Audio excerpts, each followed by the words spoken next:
Recording studio Garkha सारा। Music बारू तू बबी बन गाली हो चिड़िया कमर हिलावतनी सती के भिरिया बारू तू बबी बन गाली हो चिड़िया कमर हिलावतनी सती के भिरिया तारू चोना काहे बात बस चौआ ए गोरी तोरी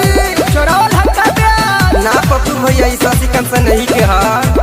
ए गोरी तोरी चोली बा झलक हुआ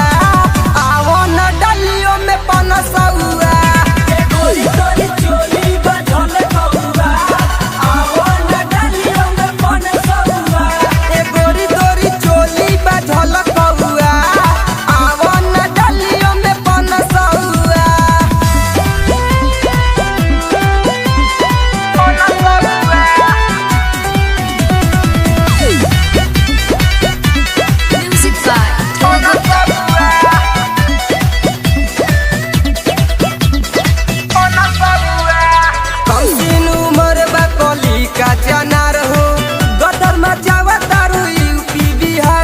उठावन कर कमर हिलावन कर सारा हो छरे लावन के दिल बहलावन कर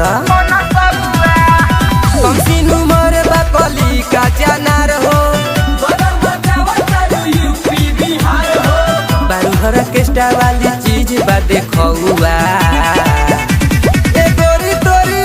अरे चापा हो चापा आज ना छोड़े ए गोरी तोरी चोली बा झलक हुआ आवो न डलियो में पनसुआ ए गोरी तोरी चोली बा झलक हुआ आवो न डलियो में पनसुआ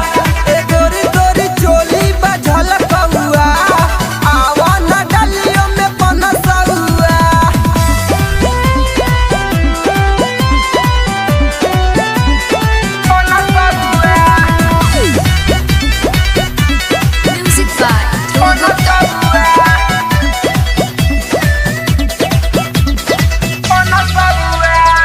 मुस्की पर 10 तोहरा कनखी पर 20 हो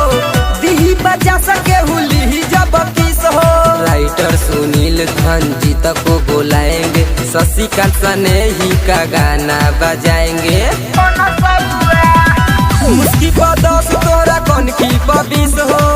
दिही बचा सके हुली के हुकिस हो